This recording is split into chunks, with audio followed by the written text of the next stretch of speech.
Hello everyone! Today, we'll be talking about the compliance with the Bureau of Internal Revenue or the BIR.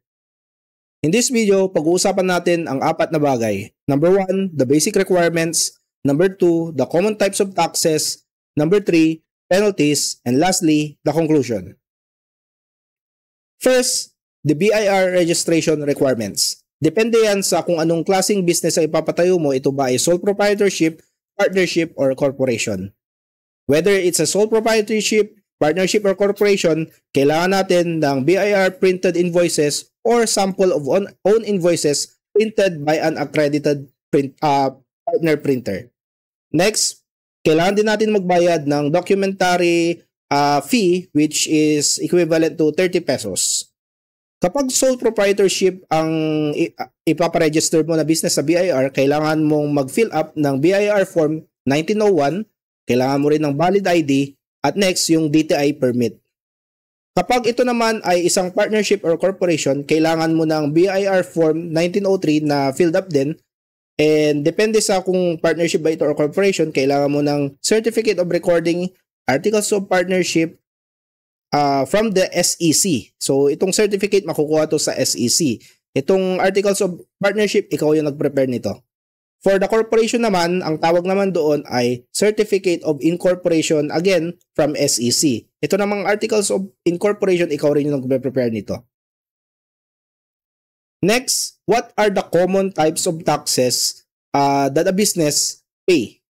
So, meron tayong number 1, yung mga tax on sales na tinatawag natin. So, it's either they are percentage tax or VAT. Next, we also have tax on net income. So, ito yung mga benta mo minus the expenses. So, ano ba yung neto mo? So, that's the income tax.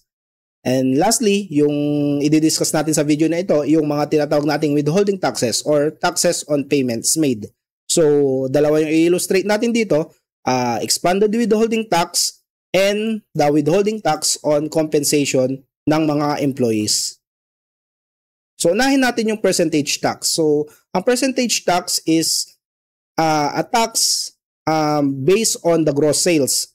So, ito ay imposed on businesses with a gross sales up to 3 million annually. So, kapag sumobra ka na dyan, hindi ka na pwede sa percentage tax. Dapat ka nang mag-register for VAT. Okay? So, ang percentage tax natin ay 3% of gross sales. Ito po ay binabayaran every 25th day of the month following the quarter. So, meron tayong example dito. If you earn, for example, 500,000 for the first quarter of the year 2025, so that's for January to March, i-multiply natin tong 500,000 na to times 3%, so meron tayong 15,000 na babayaran sa BIR. So, kailan natin babayaran tong 15,000? It will be on April 25, which is yung April is the month following the quarter of January to March. Next naman, we have the value-added tax. The value-added tax is imposed on also the gross sales. Pero ito yung mga para sa mga businesses na meron ng more than 3 million na benta annually.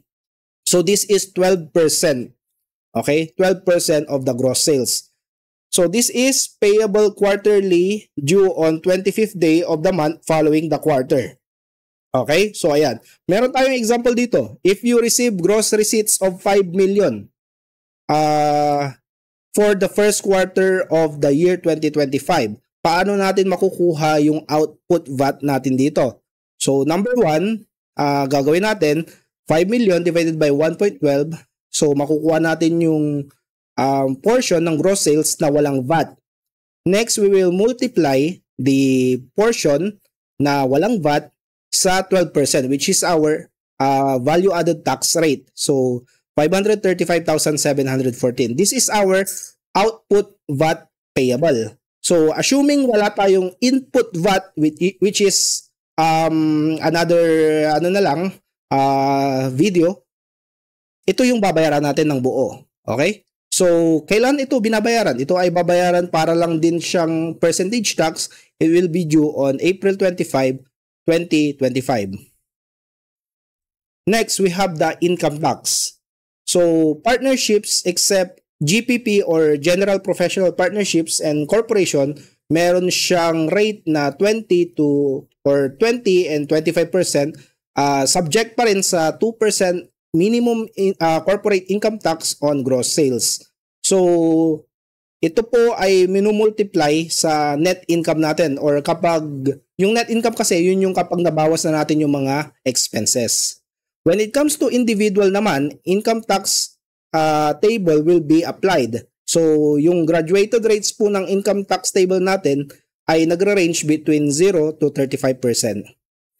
Next naman, for self-employed individuals, they may elect 8% income tax based on gross receipts provided that gross sales do not exceed 3 million for the year. So yung 8% po ay in lieu of the 3% percentage tax. Ibig sabihin, kapag yung mga self-employed individuals, normally these are the sole proprietorship, kapag ito yung inelect nila, yung 8% income tax based on gross receipts or sales, hindi na nila kailangang magbayad ng 3% percentage tax. Next, kailan ito binabayaran? For partnership and corporations, it's normally due on the 60 days after the close of each quarter. So, for annual return naman, yung pang fourth quarter natin, which is actually applicable na sa lahat, yung annual niyan, it will be due on April 15 following the close of the year. Iba rin ang magiging deadline when it comes to yung mga sole proprietorship natin. Ang deadline when it comes to sole proprietorship ay for the first quarter, it will be May 15. For the second quarter, it will be August 15. And the third quarter will be on the November 15. Okay? When it comes to annual, parehas pa rin na April 15 naman. Next, withholding taxes. So, meron tayong dalawang i-illustrate dito na withholding taxes. Number one is the expanded withholding tax, or these are the tax withheld on payments. So, ang example ng mga to ay yung mga payments on goods, payments for services, payments for rentals, tapos yung mga payments on professional services. So, for example, ikaw ay isang business na required mag-withhold ng taxes on payment. For example, bumili ka ng goods for, let's say, 100,000. Yung 100,000 na yan, hindi mo siya babayaran ng buo doon sa supplier. Ang babayaran mo lang ay 99,000 at yung 1%, which is 1,000, ay i-withhold mo. Meaning, hindi mo siya babayaran directly kay supplier, kundi i-remit mo siya sa BIR. Pero, ang mangyayari, instead of 1,000 pesos, i-issuehan mo si supplier ng BIR Form 2307. Okay? Ganon din kapag payments or services, magkaiba lang ng rate, 2% dyan. Pag payment on rentals, 5% naman. And professional services, depende yan sa laki nung professional service firm na nag-provide sa'yo ng services, that may be 5 or 10%. Next naman, we also have the withholding tax on compensation, or ito yung mga binabayad sa mga employees. So, aware naman tayo kung tayo ay empleyado, nakakaltasan yung sweldo natin ng income tax kapag medyo lumampas na ito sa threshold, which is normally yung 250,000 annually. So, kapag lumampas na dyan yung sweldo mo annually, matatax ka na. So, yun ay nagra-range between 0 to 35% depending on the laki ng compensation mo. Okay? Next na pag-uusapan natin naman ay yung penalties. So, ano ba yung magiging penalties kapag hindi tayo nag-file or nagbayad ng mga taxes na ito if required tayo doon sa ating BIR Form 2303?